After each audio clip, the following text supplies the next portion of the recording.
And we are live. Welcome to another episode of Inside.net. I am Rodney Littles, your host, and today I have with me Michael Stonis. Uh, yeah. Right? And we're going to talk about reactive MAUI and exploring reactive extensions in MAUI applications. So let's do a quick round of introductions for anyone who probably doesn't know who you are. Sure. Yeah. I'm the person who keeps on showing up here, forcing my way onto the show whenever I can, I think. I don't know. We like you here. Anyway, so yeah, I'm Mike Stonis. I'm a Maui developer. Have a company called 8bot where we do Azure and Maui and all things mobile type development out there.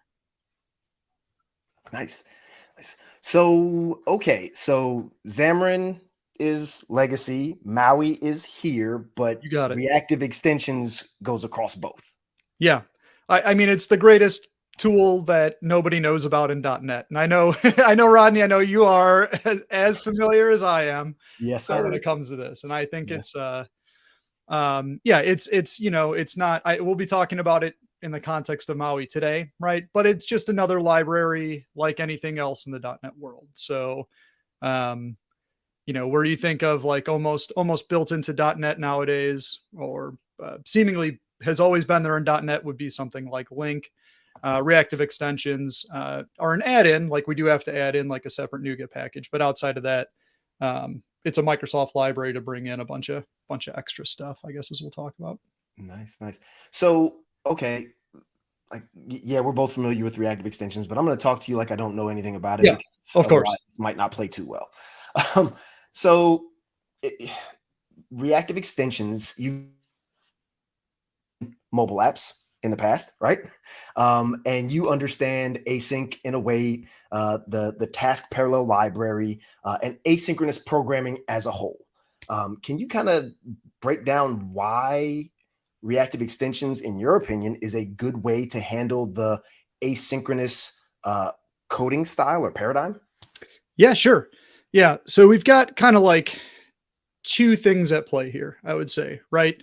The first is eventing. So when do things happen? In eventing, like especially when we're talking about mobile applications, is pretty much some kind of user interaction. You've got somebody tapping something, somebody typing something, scrolling, whatever, you know, Right. loading in data and things like that. Right. And so, you know, reactive extensions are going to give us the ability to kind of listen for those events, listen for those changes, and then compose a reaction to it. So build something that hears that had changed and do something with it. And Okay. the second piece that we have out there is the like doing something with it part. So um, you know, we think of things like when you write, I'll say like kind of modern .NET today, we write async and await. And you've got a lot of times where you need to do things like thread switching. So what do you run? What do you write? You write await task.run, and then in your task.run, you throw something out there to go execute on a different thread or whatnot out there. And then you have to remember, is it configure await false? Okay, if it's configure await false, am I coming back? I mean, I know this, but like when it's configure await false, You it's got to like, think oh, about it sometimes. continue with some random thread or continue with the thread that I left off on or the Right. context that I left off on. Yep. Otherwise, if I know I got to come back to the UI thread and things like that, you got to remember like, all right, well, I got to make sure maybe it's in the view model. I always, you know, don't use configure await false on my task to come back. And so reactive extensions, again, gives us some pieces where we could do things to instructively tell our code like where to execute. Hey, I want this to happen maybe on the thread pool scheduler, and I want this code to happen on my UI scheduler, something like that. Right. So it kind of gives you a little bit more power, like where you want operations to execute, right? So, you know, how this might manifest in a mobile application, right? Like you might be using your mobile application and like you're scrolling and nothing happens, right? And it sits there for like 30 seconds and you wait for something to happen. That would be an instance of somebody not using thread marshaling well Yep. and locking up the UI thread. A good example of that, yeah, that's a great example. So if you've got something like a list of contacts that you're scrolling through, and each one has an image on it, and maybe asynchronously what you're trying to do is go to a web server and grab the image and pull it in. Mm-hmm. Well, as you're scrolling through, if you were to ask for each one of those images to get it, you know, maybe on the UI thread, your UI thread's probably going to at best stutter. It might lock up, freeze up while it's doing that work. Right. Whereas here we could say, hey, we've got a new image coming in. Go schedule all of that on the task pool scheduler. Go do that work there. And then finally, once we get the image, bring it back to the UI thread and just sort of at the very last moment, update our UI to kind of interact with it as little as possible there. Right. So it sounds like the reactive extensions solves interesting problems that mobile developers do face.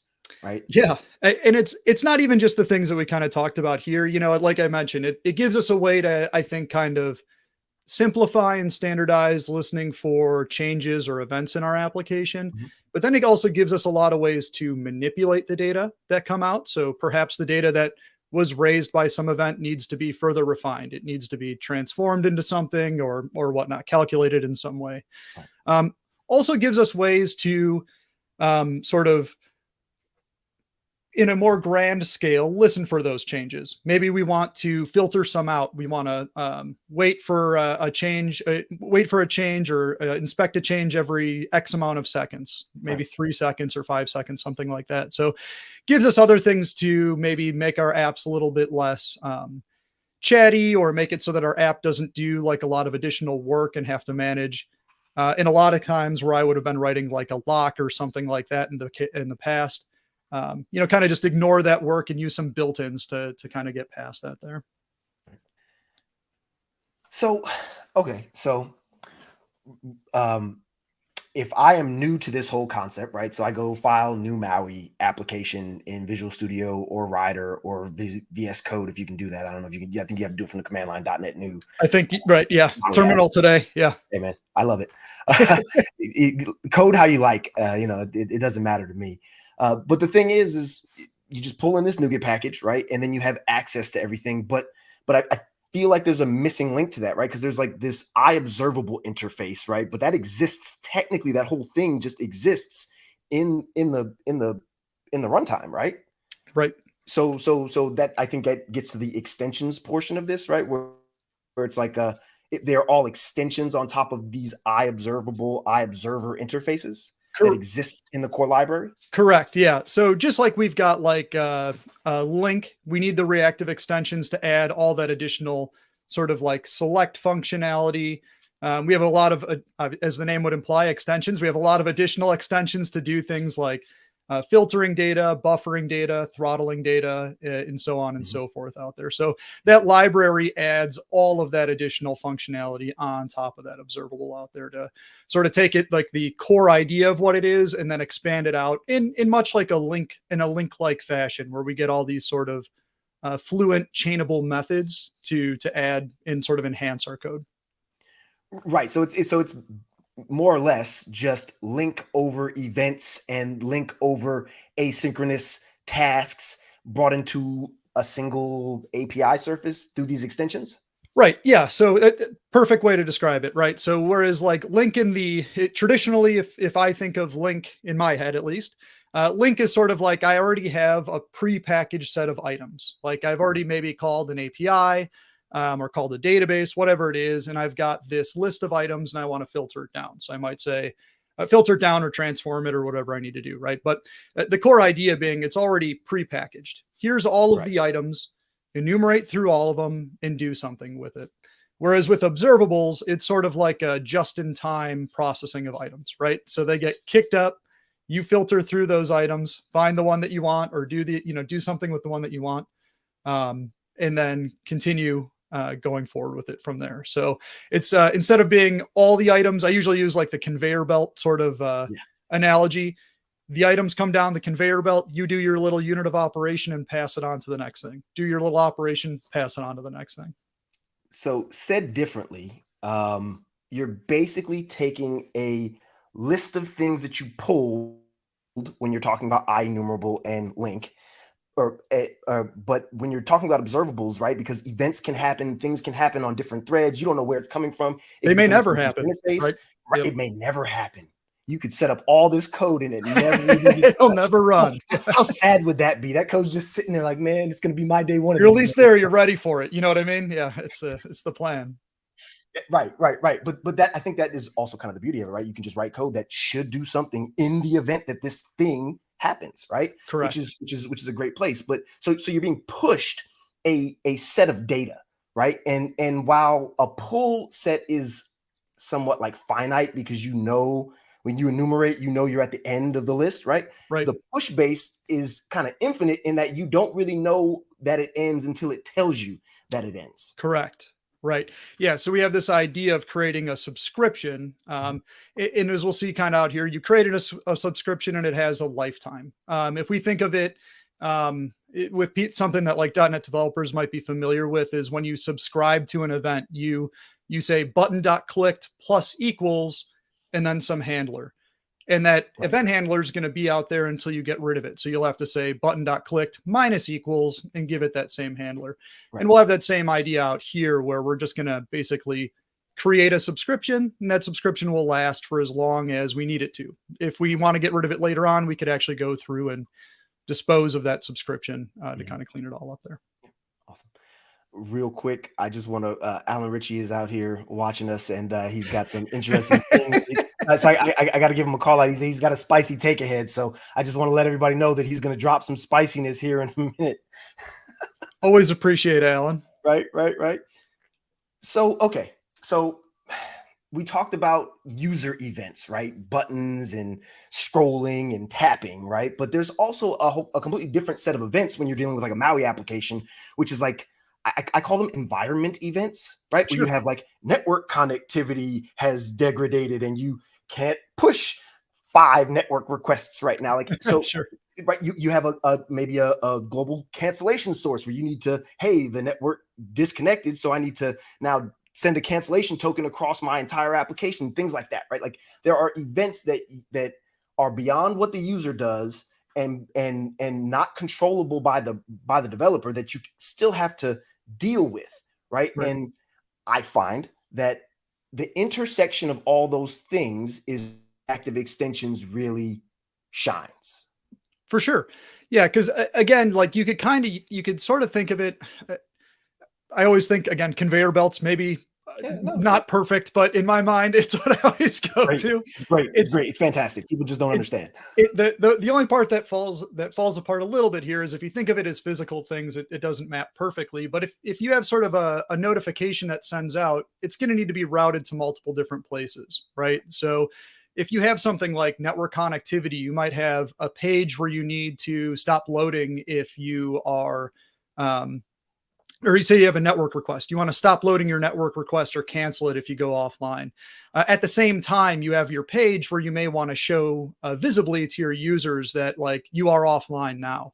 And so it gives us that way to kind of take that and publish those changes out and then have multiple people listening to it to respond to it, filter it down and do whatever they need to do in their own context out there. But just kind of a great way to kick that all up from one spot. Yeah. Yeah. So Alan says, if you're not using reactive extensions in your MAUI apps, you're doing it wrong. So, I I don't know that I disagree. I'm clearly biased here. I know you may also have some biases in this as I have some well. thoughts. I mean, I have some thoughts on the matter. I don't know if I'd say you're doing it wrong, but I can say you're not doing it as good as you could be. Yeah, that's That's for probably sure. sure. Yep, Again, as we talk about these things and these reactive extensions, right? And the things that I personally have used them for. One in particular was a real-time notification message that had to go broadcast to every single user of the application, right?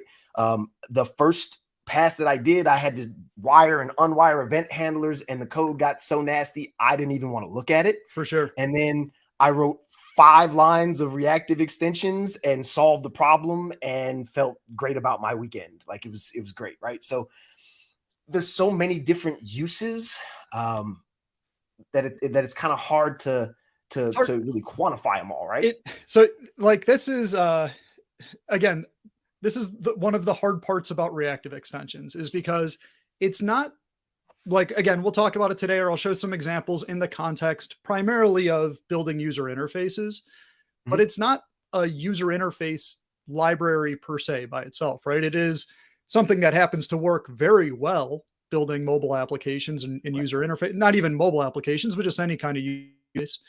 Um, but just like how Link, it's sort of like you learn Link and it's kind of a little bit difficult to like maybe get at the first minute. And you're like, oh, I could see where I'd use this here and there. Right. And then like a few weeks or months into using it, you're writing select statements and where statements everywhere. And you're like, how did I ever write code before this? This was totally insane. Reactive extensions is kind of the same way, where it's got all these little pervasive uses where you'll find it like, oh, I've got this, kind of odd problem that I need to solve on my UI. I could use it here. And then when you're building your view model, say, for example, which is sort of back-endy type code, or at least business logic code, it does the same thing. And so it in a way becomes pervasive, but in a way it's pervasive like how Link is. Mm-hmm. It's there. It's not an all-in must use in all situations type thing, right? Like it's not like I need Not a TPL. Yeah. Where once you start, you have to go all the way down, through. right? Yeah. No, it's not like that at all. It's something you could sprinkle in. You could use it in just one little spot in your app, right? You could use it as a replacement for TPL in some spots if you really had a need for it, right? You could use it, but also you could use it everywhere and anywhere. And I think that's also like, just like how Link is, it's one of the great features of it. And the reason why it's like a little bit upsetting that you don't see it everywhere is that it serves so many purposes. It's plug-inable just about everywhere. And it solves all these problems that we commonly have. I see that there was a question out there as well. I can answer that. Question. Yeah. So TPL. Task parallel library. So that's where when we when .NET, when we talk about async and await, everybody's probably had the thing happen where you're let's say like in a repository or a service layer for some code, a little bit further on deeper in your code, and you realize, oh, I need to call an API or something like that, we'll say. And the result of that is awaitable. And you're like, oh, but my method signature today was void, we'll say, right?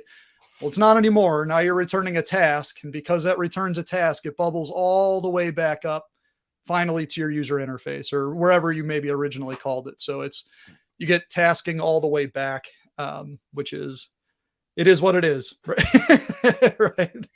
So because I have a platform, I'm going to take a second and talk about that concept, right? Please do. Yeah. Async void, right? So I'm getting to the point where void return feels dirty, right? Because the reality of it is that I'm not getting a notification that my thing completed, right? So that's what task is trying to do. But observables has the same concept where we have a unit, right? Where everything has to have a return, right? So it's forcing this concept without forcing it in the way the TPL does, but it forces this concept of everything has a return, which in my opinion is important because who doesn't want to know that their method completed? I may not need to know today, but there's going to come a day where someone's going to write some code on top of some code that I wrote, and they're going to want to know that this method completed, and they're going to have to go back and rewrite hours of code because Rodney didn't do it right the first time. And that's kind of what we got when we got async and await in the task parallel library. We got this thing where it's like, okay, now everything has to have a return. And it's just like, well, we can still use void async. And now that's really a more specific concept where you're trying to do like a fire and forget. But I've seen so much code, async void. And like stuff firing off into the nether void and never coming back, deadlocks on threads, all because we don't understand the concept that any method has to tell you that it's complete. Right. Full stop. Somehow, whether it's a typed return or just done. Again, I think this is one of the things where you don't realize the usefulness of having like a return value always. And again, we could kind of look at it. Hopefully I could show some examples of this, but even when you don't care what the value is, just knowing that something like completed, it becomes this warm, it's like a warm blanket where you're like, oh, well, I know it finished. That's the kind of the thing, right? And you could always guarantee on it. So right. Well, and that becomes important when you're doing things like network requests that can fail. Right. The network can just come out from under you, right? Like when I wrote web applications, you're on a terminal, you've got a wired connection. You don't care whether or not the internet goes out. If the internet goes out, you got bigger problems, right? For But sure. on my cell phone, if my internet goes out and my mobile app stops working, and it's a like a consumer app, people are going to delete that thing and go You're find like, something who, yeah, better. who wrote this? Somebody Right, should right. know. This guy's horrible. Right. And sadly for us, the way that .NET was originally constructed, that was the way to do things, right? You just void return. And granted, that predates Different .NET, world. right? It's Right. still like the whole world really did this for a while. But now I'm seeing even JavaScript is starting to bring these concepts in where you always have a return value. Right. It makes sense. It feels good. It You know? does. It does. And it's just a unit, right? Like I just need a unit that says I'm done. Nothing. I don't need much. Yeah, so just yeah, just like you would have like with like async and await, you're gonna have some task return, which really doesn't implicitly by itself have a value. It's just a notification that something completed. Right. We'll have the same thing likewise in the reactive world that's just called a unit, right? And the unit has the value of default, right? It's just a unit default that doesn't have a value. It's just a notification that something's completed. Right. But just having that little bit of something, it does become like pretty reassuring, like pretty helpful going on to know that something completed and when it completed, right? So it's and when it completed, when you start getting into race conditions and task management, yeah, when it completed, right? That's a whole nother concept. So it helps as a developer in the debugging process, right? When I know, hey, I called this web service and the web service, it returns something, right? right. Versus the web service went out and it might have finished. Who Not knows? 100%. Yep. Don't know. Especially in Right? those void return scenarios, it might have crashed, it might have done a million things, and maybe you'll never know. Yeah, never know. But the interesting part to me is that reactive extensions has the same concept baked in, which to me tells me that it is inherently asynchronous, right? It understands that I have to return a completion when something is complete. To me, that's something that understands asynchronicity. Is that a word? Sure. Yeah. I made it right. Yeah, there we go. But yeah, it's that idea. Like so when we think like reactive extensions, we've got an observable and like an observer on it, right? And the observable is going to be the thing that's kicking events out. So you've got something that's saying, new widget's done, this is completed, user has tapped something, da da da da da. It's the producer. They're your producer, right? Yeah, right. You've got something that continuously is building things. Right. But when we think about it in the terms of tasking, it's something that happens in the future, but it's just one something, right? So it's no different. It's something that's going to go do some work. Potentially, it's going to take place for some period of time, unknown period of time. But it just does one unit of work, and that's where it's like cool to have reactive extensions. Already have this concept of something happening in the future, because it basically was able just to take task and sort of glue it in right into the framework for reactive extensions and just say, well, it's just a one something in the future instead of a multiple somethings in the future. Awesome. Yeah.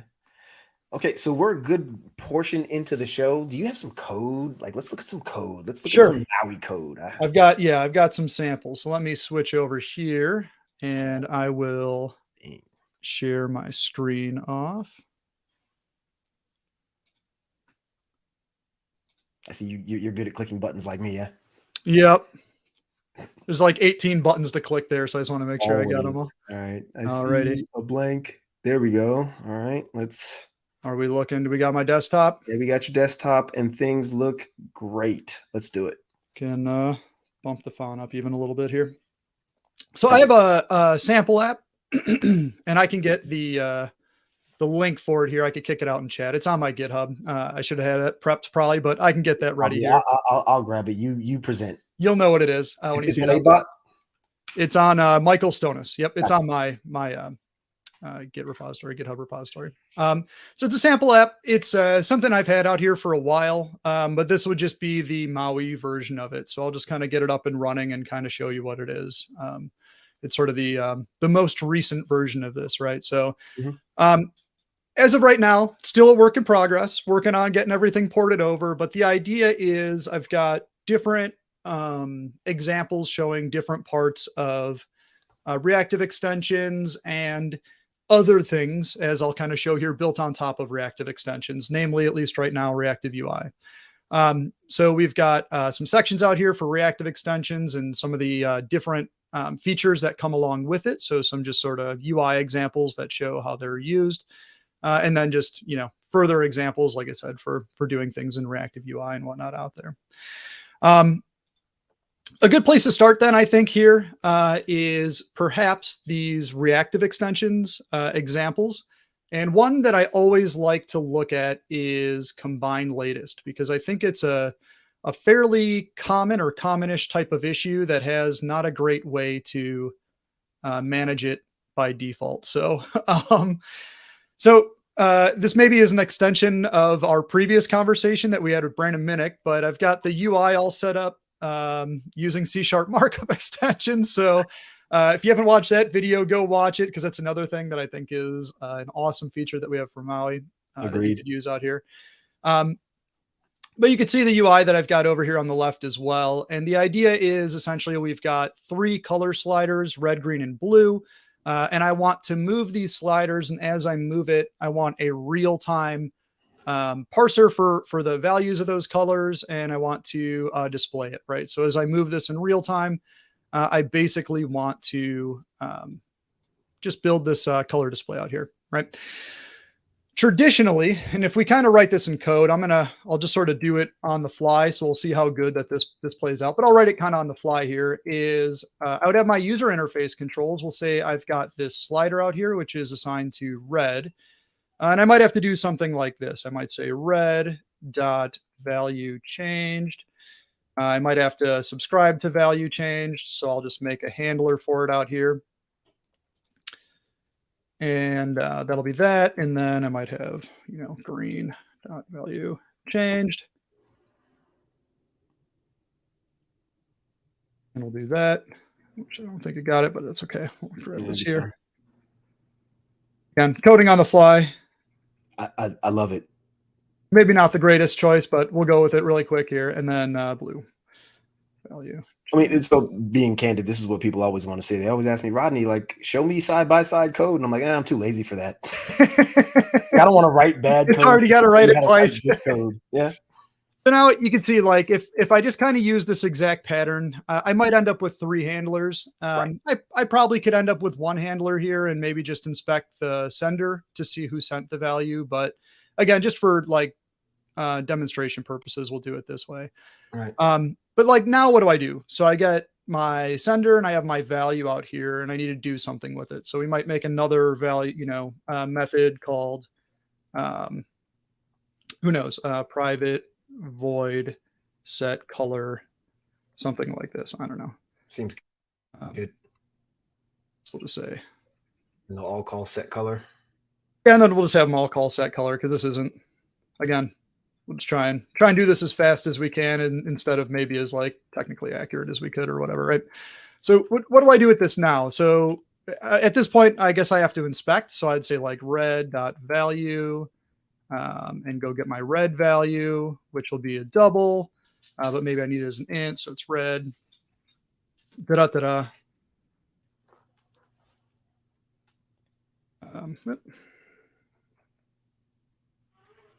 Oof. All the overflow. Oops.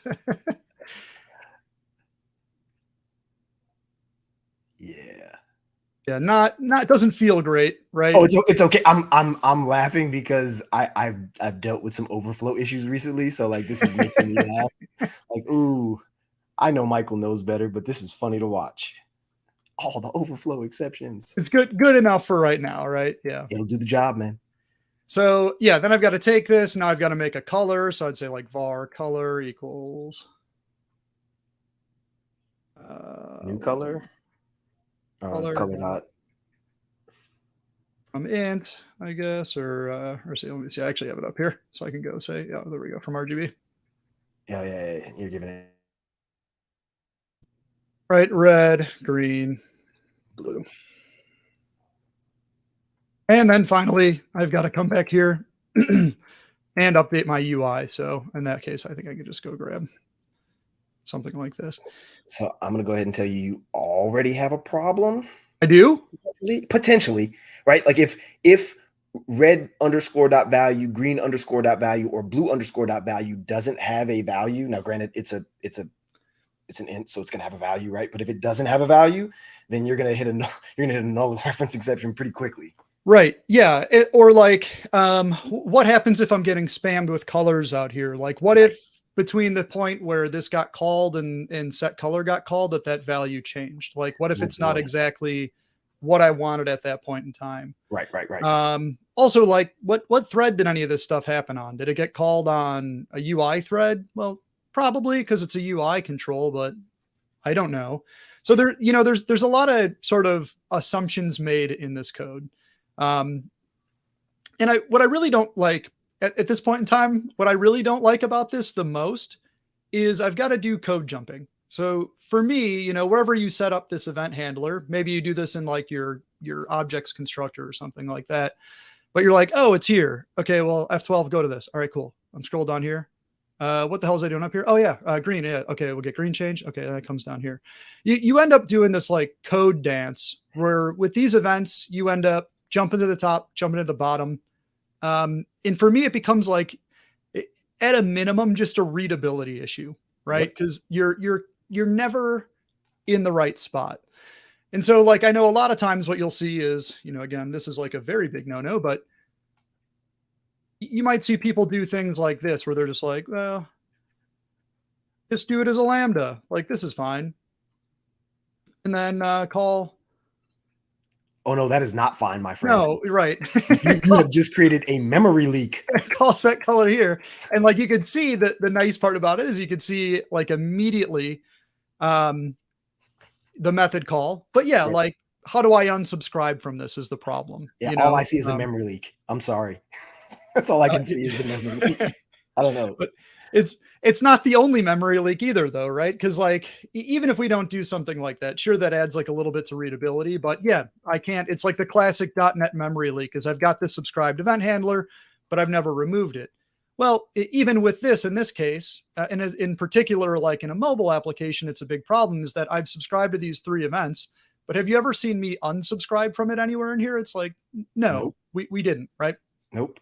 And so, like I said, it kind of becomes this classic issue of, okay, well, where do I do this? And then I'll see a lot of people again, we'll say public combine, we'll just do it in our constructor here. I can't tell you how many projects I've been on where this is like exactly the code that I see. And it's like, maybe this is a page that I navigate to one time in the app, but maybe it's a page that I navigate to over and over and over in the app. And now Or you've maybe got it's a static page in the app. Yeah, like a tab page. Yeah, yeah, and it's if you do this one time, maybe no big deal. A little slap on the wrist, no big deal. But if it's a page that you're constantly going in and out of, it's like an order entry type application, and people are constantly going to put in new orders. You'll get these issues where you run it as a developer. I run my tests, I do my spot check, and everything's cool. Goes out into the field, and then all of a sudden, I've been using the app for 15 minutes and it crashes. You're like, huh? What? Why? You go and check and it's an out of memory issue or something like that, right? Right. So it becomes like a big issue. And so again, you end up with some dance of like, when do I unsubscribe from these or when do I shut that down? It becomes just a little bit difficult or more difficult to manage, right? Mhm. So that's where I think reactive extension starts to come into play of let's simplify this. Let's make this nice. Let's make this easy. So first, cool part, and again, I've got like a little bit of a simplified version of this down below. I've got some helper code because everything nowadays is code generators and the like. So I've got a little helper code that we'll look at in a moment. But Uh-oh. but Uh-oh. if you're not familiar with reactive extensions, one of the great places to start is observable from event pattern, right? So it is. Oops. It's something that all of us are roughly familiar with, I think, right? So if you're a .NET developer, just like we talked about, having that button click event, something like that, I know that I'm going to be looking at my red.valueChanged event. And so what observable from event pattern allows me to do is say I'm going to have a handler out here. So I'm going to have this lambda that's going to say, let me write out the whole thing.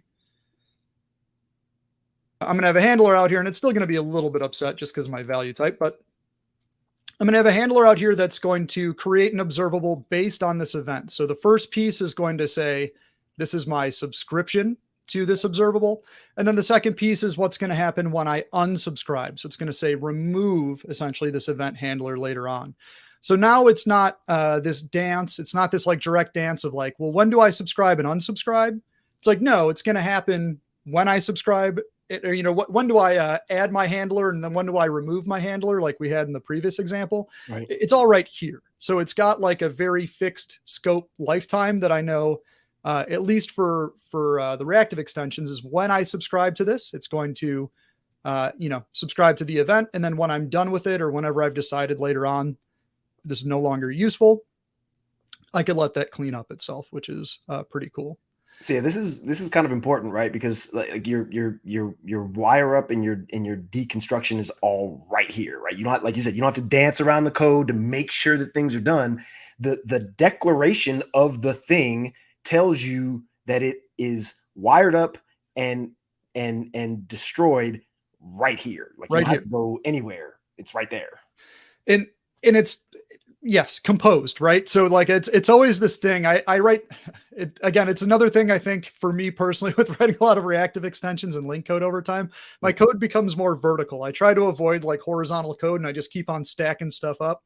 I want to read it like a scroll or something. It's like the medieval ages or whatnot. Like you've been delivered this scroll, and just go through it. But you've got your fixed lifetime out here. And already defined. So I know what's coming in or what's going to be published out here. And the next part that I like about this, again, the reason why I think event handler is a great place to start is because we could start using these link-like chained methods, right? So I'm going to get a value out of here. And if I hover over this, we'll see how it's probably impossible to read. Probably too small, but it's going to say, it's going to give me this event pattern value changed event args out here. An event pattern just means basically it's the traditional sender and event args that'll be kicked out there.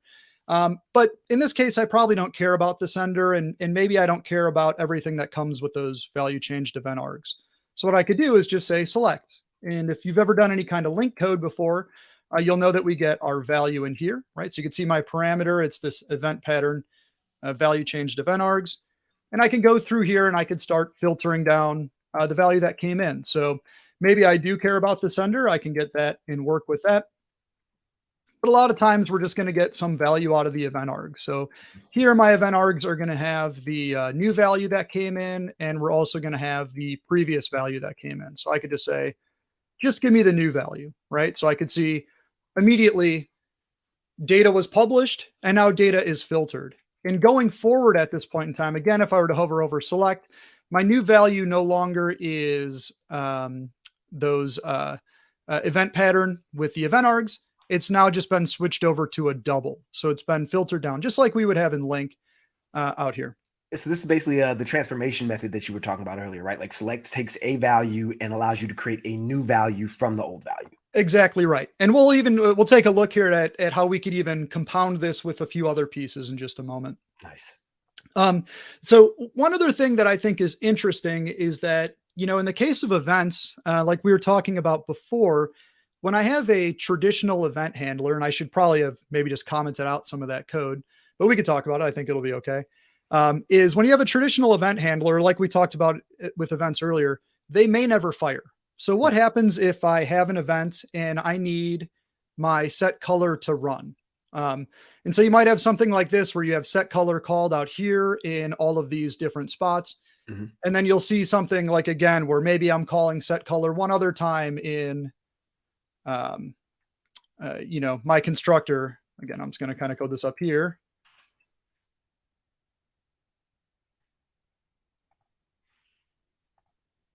I've got like, just as my constructor calls, I always call set color one time just to kind of initialize everything. This to me, again, feels a little bit gross because now when I go and I look to see like, where did set color get called? Oh, it's like 4 spots here. I've got it for all these different events. And also I've got it as part of the like constructor. So it's like, well, which one fired off? did all of them fire off immediately? Does the event automatically get raised when the control gets created? Something like that. We don't know. Right. Nope. And so again, don't love that entirely myself. But what we could do with observables, because they have this long lifetime, and because due to the fact that we may not ever have a value, we could sort of pre-prime the pump, right? So I could say something like start with, because right now that value is a double. I could just say start with 0, and it's just going to give me that value right in here. So I can guarantee that when I create this, when I start listening to this, I'm always going to get a value emitted right at the start. I don't have to wait for it. I know that there's going to be some default value coming in here, Right. which You're I think is guaranteed. pretty awesome, right? Yeah.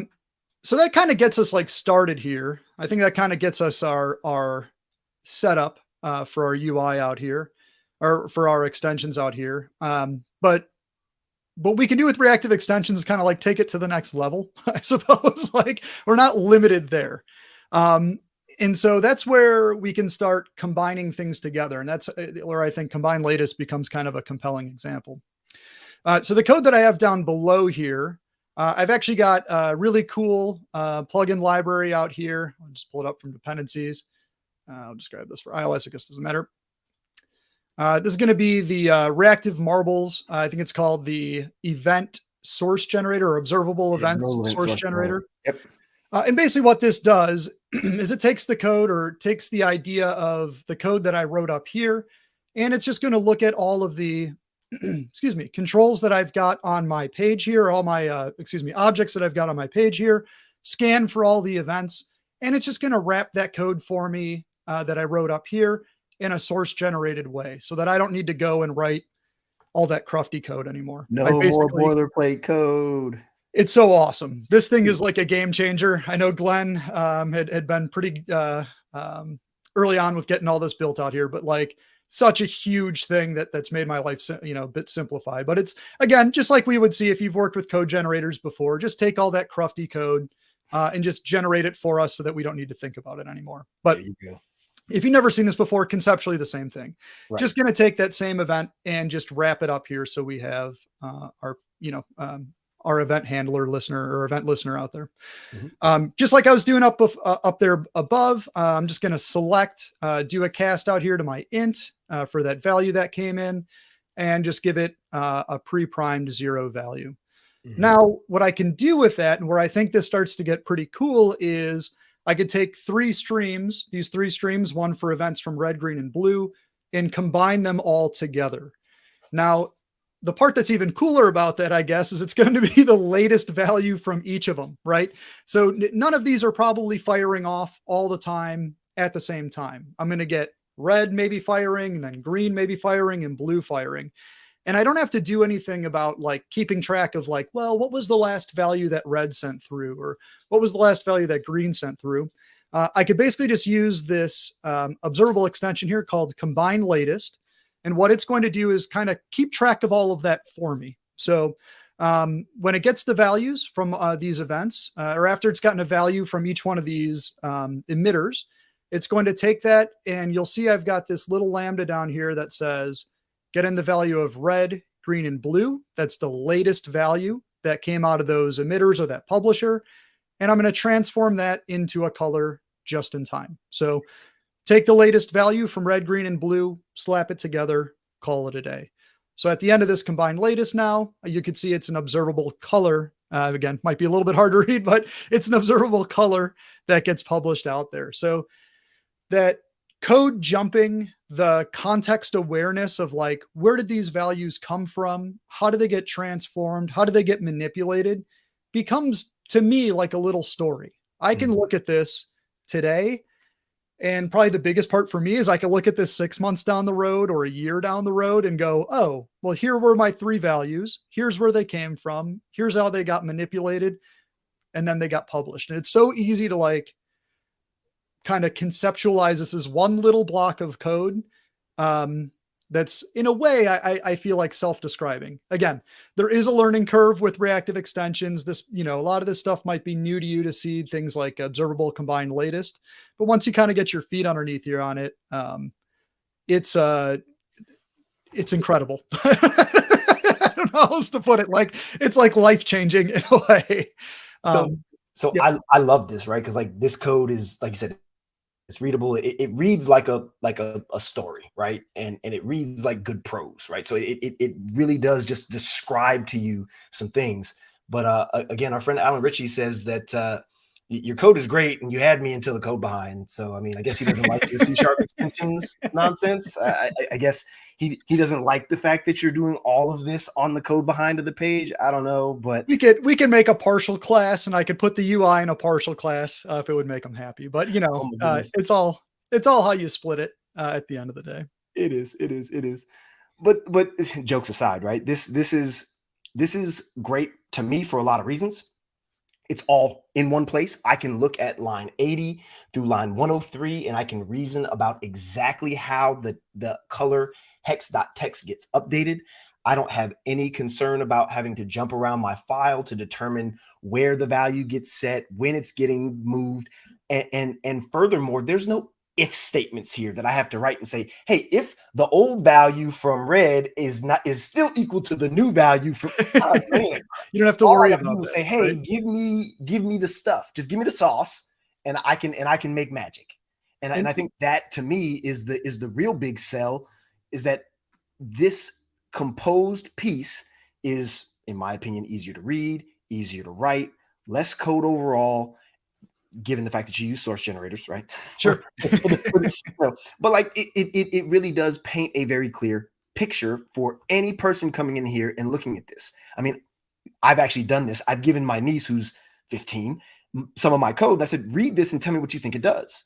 And Right. she looks at it and she says, well, I'm taking whatever an observable is called and I'm combining it with these other three things. And they're like, she can look at this at 15 and reason about this. She doesn't write code. She Right. doesn't do any of the magic that we do, Mike. And she's able to look at code and reason about it easily. And in my opinion, that's the biggest sell, because how many hours do we, I always tell people, like, yeah, we're developers, we write code, but if you're a real developer, you read more code than you write.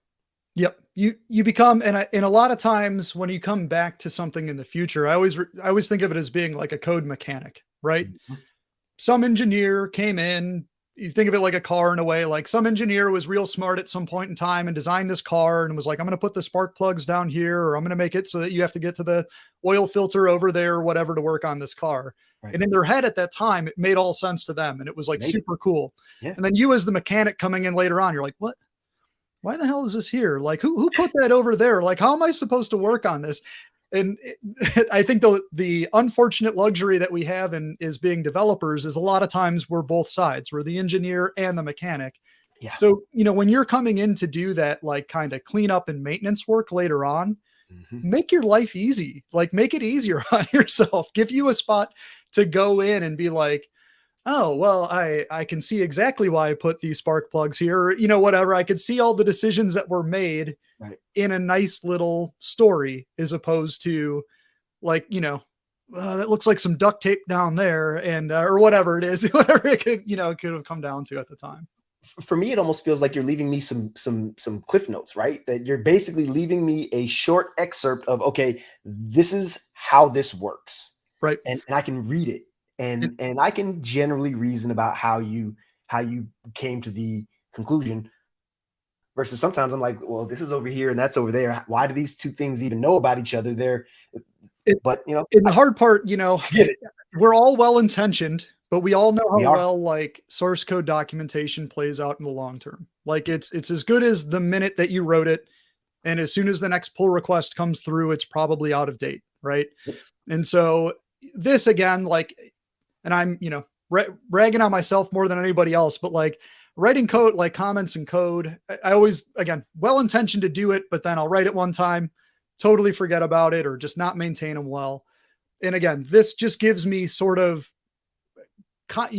not exactly commented code, but a block of code that is slightly, if anything, is more self-documenting than perhaps, the code where I had the events where you're jumping back and forth, because I can't see the whole picture in one block of code, right? There's no way for me to do that. I've always got to go and untie things Right. and get to the front of it. It's like having a knot like a throwing rope into a dryer or something and then trying to unknot it afterwards. Like you're constantly trying to unwind this thing. And you're like, how did this ever happen here?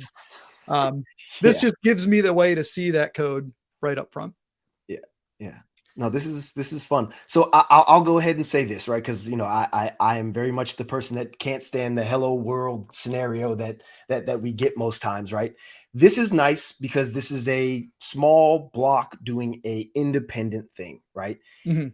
As with everything, right? Requirements grow. The amount of code that we have to write to solve the requirements grows. The complexity of the code changes. Right. What I like about reactive extensions, and you'll probably agree, is that it gives me a consistent API surface across everything.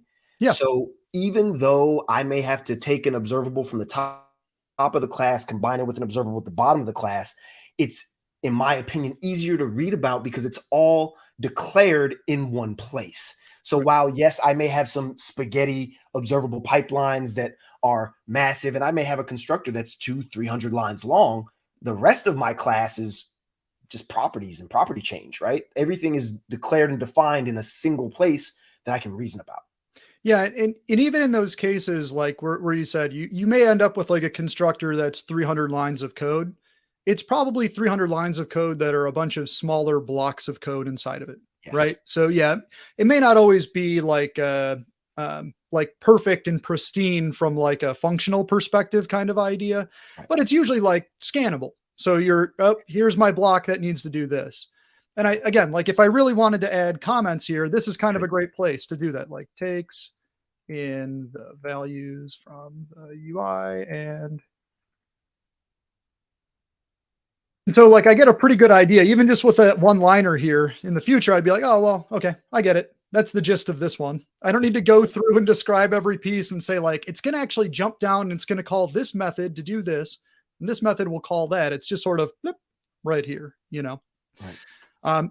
I think another point that you made there too is that, you know, we're looking at a piece of code. This is kind of like a very bare bones. Here's a very intro-y little piece of UI code for just sort of attaching reactive extensions directly to MAUI UI components. Mhm. But if we take it like one step further, Yeah. say I've got like a login page. Yeah. So nothing that we haven't all seen before, just a couple entries. I'll pull up the page on the side here just so we've got it as like an example, but it's just like an entry and a password and a login button. Right. Um, Sticking with the UI side of things, like we've got some other nice observable pieces. So I'm going to use these. These come from Reactive UI, and basically it's just the binding engine for Reactive UI. Works similar to other binding engines in a way. You know, where we're going to say bind this up. This would be a two-way bind. Our object that's emitting a value is going to be our view model. We're interested in the email address property or the password property or is loading property from our view model. And then we're just going to map it over to the text property of this UI element. So again, this is all observables. This is just going to be the binding engine for it. So don't want to spend too much time for this. Just binding. Just want to use that as an example. Mhm. But then out here for the UI, we also have this other piece, which is when any observable. Mhm. We looked at you know, creating observables from events before, but observables come in a lot of different flavors, right? Or a lot of different mechanisms. Mhm. When we think of a user interface, a lot of times we might be interested in value changes. So I'll just write this really quick as a example. When any value. And if you've ever done any like Xamarin Forms development or MAUI development, or really any kind of like Microsoft UI development, you may be familiar with an interface called iNotify property changed, which is basically just saying you have some object that raises property change notifications. And we are going to be interested in those property change notifications. Yeah, I I could feel like write it right here. if you're a .NET developer in in the desktop or mobile space, you know what MVVM is, right? You know what I notify property changes because you've used it for everything, right? Like it's the recommended Microsoft pattern for the thing. It's what you need to bind. It's how we separate our view model from our view and then loosely couple it together, right? It's basically those events that are being raised between the two Right. that are letting us know when things are happening. And so we, with reactive UI, we get this other producer out here, right? We have some for when any value. So again, just going to let me know whenever a value is changed for is loading out here. So just give me an idea of when that's happening and whatnot out there. So, and then I could do the same thing, select not X, something like that, whatever, doesn't matter. Just going to use it as a quick example. Another case that we have though is going to be this piece for when any observable for when something emits a value. So for me, very common scenario when I'm building a user interface is, again, back to the MVVM world, is I have a command and I want to know when that command completes. And like maybe I want to show an alert, maybe I want to take another step or do something like that afterwards. With the traditional I command interface, we don't really have like a great way to do that. With some of the MAUI community toolkit stuff and with the some of the more modern MVVM frameworks out here, we've got better commands that we could use to listen for those commands completing. And I think we've got a pretty awesome one in Reactive UI that will let us know whenever a command completes. And in fact, we could even not just let it know when it completes, we could have it return a value when it completes as well. And so just like we had with when any value, instead of listening for iNotify property changed, it's just listening for some emitter to send a value out. So let me know when a new value comes through essentially. And we could use this when any observable out here to listen for those values and do some work. So again, we're taking some of those concepts that we had or that we saw in the first example of something raised an event. Let's listen for it and do something with it. And we can continue to expand it, do stuff on our UI with it here. But then just the way I'm doing it on my UI, I could do these similar types of things in my view model, right? So it's not like I'm learning this language once and only using it in one spot. I'm using it wherever it makes sense. So like that's kind of the part that really becomes useful for me. It's not like a learn it once technology and it only is applicable in this one spot in my whole application. It's this technology, just like Link is, where you learn it once and you're like, oh, I could use this here. I could use this there. I could use it everywhere, right? Kind of idea. And it's the same code. So like the cognitive burden on me as a developer is it's not all these new things that I constantly have to learn and relearn. It's one new technology that I learn and can apply throughout my code base, which I think is pretty cool. Yeah, I tend to agree because you can use RX at all levels, right? Like my dream is to be able to write a mobile app that goes all the way from the user interface, that login button click, all the way to the server and back, and be all in iObservable. I don't know if you've heard or seen the Reactor project. So like tying that in with dynamic data, with all of the things that have been built around the RX ecosystem, like I could write an entire application and never write a single async and await. As a matter of fact, I've done it. Sure. Like, there's not a single async and await anywhere in the entire code base. But you have all the same benefits, controlling threading, waiting for something to complete, but not having that, essentially synchronous code with asynchronicity sprinkled into it. Right. It's this new, it's not new anymore. I guess it's a different way to compose that code, right? And have like these kind of code block ideas out there. Yep. And I know we're talking .NET today, but like one other feature of reactive extensions that I think can't be ignored is that they're literally everywhere now. Like if you leave the .NET world and you go write JavaScript, or you go write Dart code, or you go write Java code, or you go write literally any other language, this is maybe not the de facto everywhere, but you're going to have a hard time not using reactive extensions at some point in time. So it's kind of neat that it's this pattern. It's this way of thinking about code that carries over to all these different places. And I think that's kind of awesome. Like, again, it's not something that you could say with everything that you learn. Like if you think of .NET events, they don't and you go to Java land, we don't have events like we have in .NET.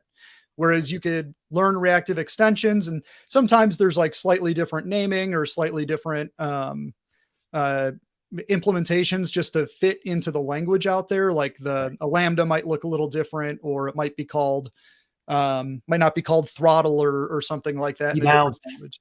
What's about debounce, right? Yeah. It's Debounce. probably a better name. And I guess it serves a different purpose too, a little bit, It but does. like, It does. but conceptually it's the same idea. So it's great that you could learn this thing, and all of a sudden, like me, who shouldn't be doing anything with JavaScript, can jump into some JavaScript code and be like, oh, I know exactly what this is doing, because it's the same conceptual setup that we had out here in .NET code, which I think is pretty awesome.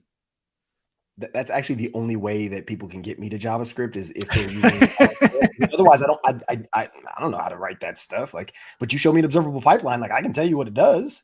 Right. And it's easy to, again, it's because it's a patterning thing. It's that code's all set up essentially the same way across all those platforms. You learn it once and it's understandable, and it's usable. And we use it, like, for my company quite a bit.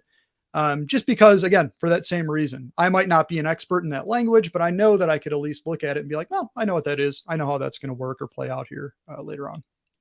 Yeah, and I think that that's an important thing, right? Because like the way I've always looked at RX, like specifically reactive extensions, right? I look at it as like a cross language specification, right? Right. Here is a list of operators. This is what they are supposed to do. Go implement them in your language, and everybody can play nice in the sandbox. I mean, and like, I linked the languages a couple minutes ago. I mean, you're talking about there's RX across everything now. I Right. mean, across and anything you want to write code in, like you want to write a iOS app, there's Swift RX, right? There's RX Kotlin, right? There's RX Dart for you Flutter folks, right? Like this whole point, like there's stuff everywhere. Python, PHP is the one that always gets me. I'm like, wait, PHP developers are out there using observables, and you .NET folks still won't use them. I'm like, man, how are you getting outdone by the PHP guys? I think there's like something to be said about that though. Like, if it's so pervasive in all these languages, you would hope that it's probably not bad. Right? How did all of these people across all of these different paradigms, or like coding paradigms, decide this is a good pattern, this is a useful thing? Yeah. It probably should. There's probably some validity to that, to say like this likely is a very useful thing. Agreed. Well, Mike, we are coming up on time. Yeah. The time just flew by. This is great as always. It's always wonderful to have you on. So I'm gonna just go ahead and cue you up right now. The next time you come back, which I hope is soon, I would like you to show me some Skia. Yeah, for sure. I'm 100% in on that. Like, I want you to show me Skia and RX and how I can make magic happen for user interfaces. You got it. Yeah. I'm already, I'm working on things right now. I need a minute to let a few things kind of gel up a little bit, but I am like, I'm going to be talking to you. I'm going to be getting in your DM soon, and Date, man. Just pick a date. Get me on the show, Rodney. Come show me the sauce, here, man. So. I need to know, because like I think that's the biggest hole for me personally, is like Skia. And I know once I get the Skia, the RX, and everything else, like fluent interfaces and all that other stuff just becomes like magic, and it's just another tool in the toolbox. So yeah, I'm excited to be able to see, because I know Skia like produces events, and then like I can just tie those in with all the rest of the events using reactive extensions. You could do some pretty cool stuff. Yeah, it's pretty exciting. I can't wait to see it. Well, Michael, thank you again for coming. Hopefully everybody enjoyed the episode. This has been another episode of Inside.NET.